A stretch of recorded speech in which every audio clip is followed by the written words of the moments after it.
వాస్తు ప్రకారం పూజ గదిలో పొరపాటును కూడా ఇప్పుడు చెప్పిన ఈ 5 వస్తువులు అనేది అస్సలు పెట్టుకోకండి. ఇవి పెట్టుకున్నారంటే చాలా ఇబ్బందులు వచ్చే అవకాశం ఉంటుంది. ఆ వస్తువులు ఏంటనేది ఇప్పుడు మనం తెలుసుకుందాం. ఇది ఒక రోజు ముందే కోసి తీసుకొచ్చి ఆ తర్వాత వాటిని పెడుతూ ఉంటారు. ఇలా పెట్టడం వల్ల ఇంట్లోకి ప్రతికూల శక్తి ప్రవేశిస్తుంది. అలాగే పగిలిన విగ్రహాలను కూడా పూజ గదిలో అస్సలు పెట్టకూడదు. లేదంటే అద్దం పగిలిపోయిన ఫోటోలు ఇలాంటివి కూడా పూజ గదిలో ఉండకూడదు. ఇలా ఉంటే నెగిటివ్ ఎనర్జీ ప్రవేశించి ఇబ్బందులు, అనారోగ్య సమస్యలు వస్తాయి.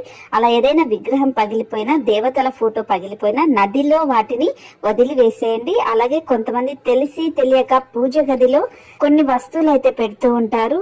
అపరిశుభ్రమైన వస్తువులు కావచ్చు, లేకపోతే ఇంట్లో వాడే మాఫ్ కావచ్చు, చీపుర్లు కావచ్చు, ఇలాంటి వాటితో పూజ గదిని కూడా క్లీన్ చేస్తూ ఉంటారు. అలాంటి పనులు కూడా చేయకూడదు. కొంతమంది చనిపోయిన వాళ్ళ ఫోటోలు కూడా పూజ రూమ్ లో పెడుతూ ఉంటారు. ఇలా అస్సలు పెట్టకూడదు. ఇవి తప్పకుండా పాటించండి. వీడియోని షేర్ చేయండి.